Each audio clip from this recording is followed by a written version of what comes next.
Fala galera, mais uma crítica no ar. E não é pra falar sobre a grande estreia da semana, que é Minecraft. Eu não sei nem se eu vou assistir. Mas é pra falar sobre um dos pequenos filmes que vão estrear junto nessa semana.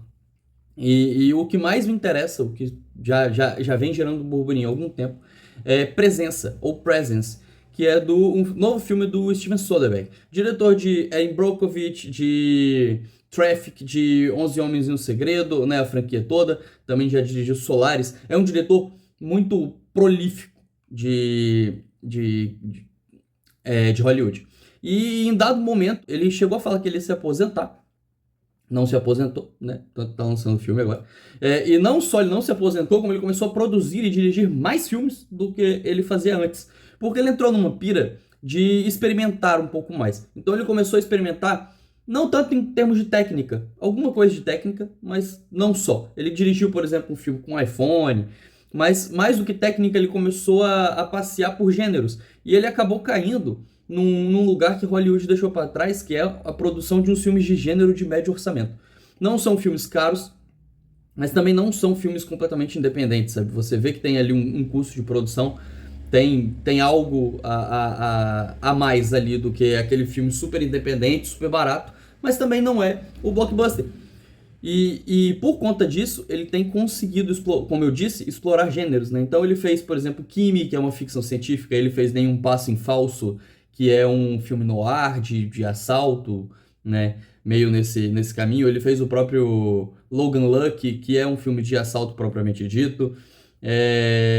Fez uma série chamada Círculo Fechado. Então, fez Código Preto, que também estreou. Esse é o segundo filme dele que estreia esse ano, né? Código Preto, que ele mesmo classificou como um filme de espionagem de 90 minutos. Ele queria fazer um filme de espionagem curto, de 90 minutos, que fosse uma experiência de 90 minutos para as pessoas assistirem.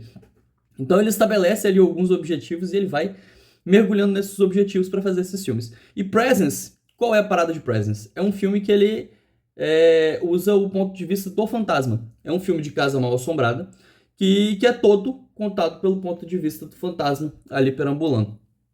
E vou dizer o seguinte, para começar, né, o filme ele fica meio que preso num lugar não tão interessante assim de ser terror ou drama. Ele não sabe exatamente se ele quer ser terror ou drama. Às vezes ele flerta um pouquinho com o terror e são só flertes.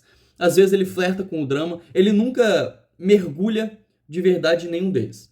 E eu acho que parte disso é culpa do David Cope, que é o roteirista, né? Ele é o roteirista de Jurassic Park, só para dar um exemplo da carreira dele. Que aqui é um roteiro muito fraco, muito superficial, principalmente. E aí ele tem um pouco de dificuldade, sabe? Quando estamos falando do drama, por exemplo, ele raramente consegue mergulhar de fato na vida daquela família.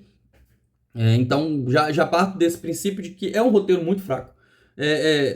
Tanto simples, que não é um problema, mas é simples e fraco, e que fica preso nesse limbo. Assim como o fantasma, né, tá preso num limbo ali na casa, né, dentro do conceito de fantasmas presos em casas mal assombradas, o filme também tá preso nesse limbo. E aí tem uma comparação que ela é inevitável, que é com a Ghost Story, que é um filme muito legal, é um filme que eu gosto muito, só que ele não é contado pelo ponto de vista do fantasma, né? Ele usa o fantasma de uma forma diferente, assim como o Soderbergh usa aqui. E o A Ghost Story, ele é um melodrama, ele não é um filme de terror. E eu acho que Presença se beneficiaria muito se conseguisse se entregar mais a esse melodrama. Dito isso, e aí tem um pouco de artificialidade também, sabe, que me pega. Mas dito isso, eu gosto do filme. Eu não desgosto, principalmente pela experiência, pelo conceito que o Soderbergh quer trabalhar. Que é um conceito absolutamente voyeurista. E o cinema é uma arte voyeurista. Por mais que tenha, né, encenações e tudo mais, a câmera ela tá sempre meio que invadindo espaços. E aqui ele usa dois conceitos que são muito interessantes. O primeiro, que vem bastante do terror, que é o conceito de câmera entidade. Por exemplo, o Iluminado usa muito, né? Parece que a câmera tá flutuando atrás dos personagens e meio que perseguindo eles. Aqui é exatamente isso, né? A câmera e o fantasma se confundem, eles são a mesma coisa, né? A câmera é o fantasma é a câmera. Então temos de fato uma câmera entidade propriamente dita. E o voyeurismo, como eu disse. Então, por que que eu digo que o filme se beneficiaria se ele fosse muito mais um melodrama, por exemplo? É, Porque essa é a parte mais interessante, é o fato da gente estar entrando sem permissão. A gente tá vigiando meio que num BBB bizarro, sabe? Em que não existe direito de imagem. A gente tá invadindo a intimidade de uma família em crise. Então, eles.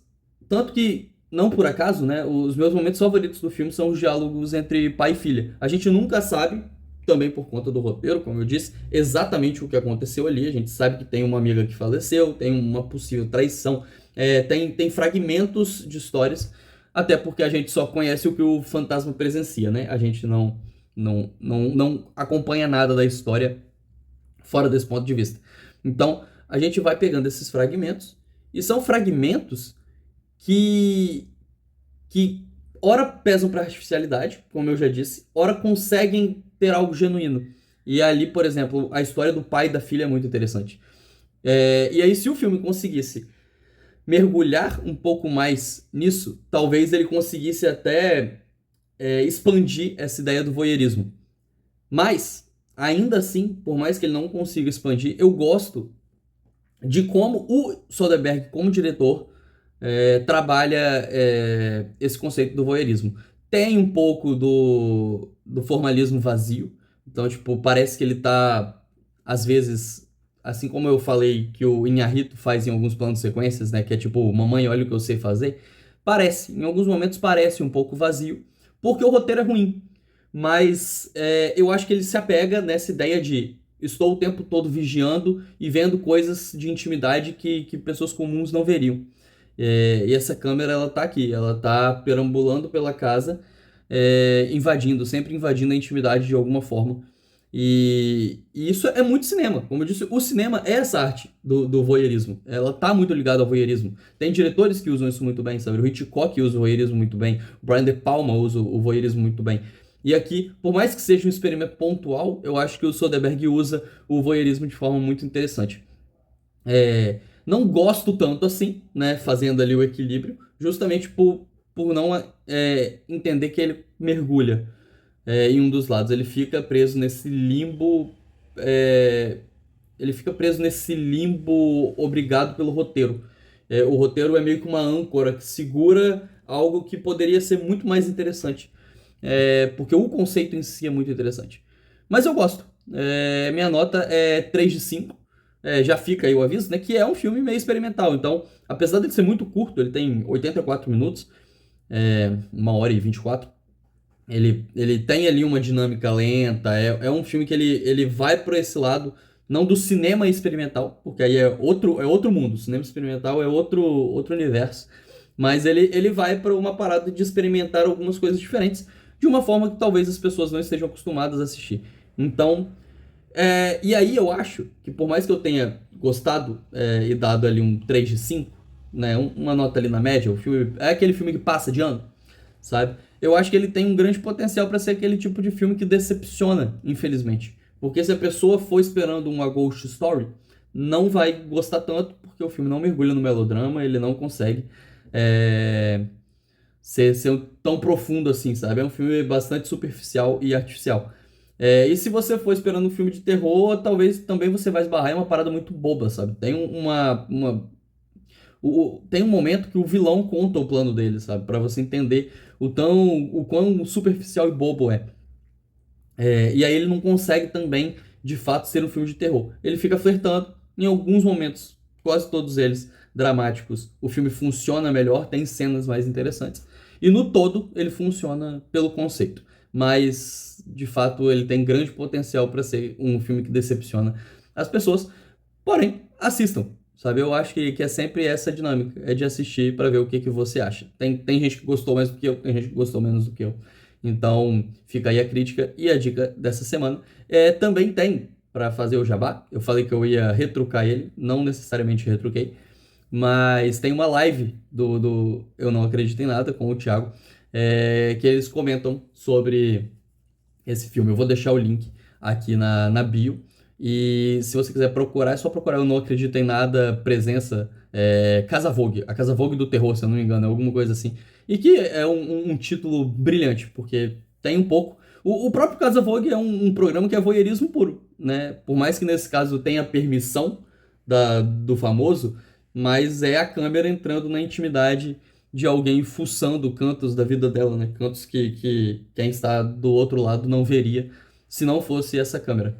Então, acho que é uma ótima comparação que faz todo sentido. Então, fica a dica para quem quiser ver outras interpretações sobre esse filme, outros conteúdos sobre ele. É isso. Curta, comente, compartilhe e até a próxima.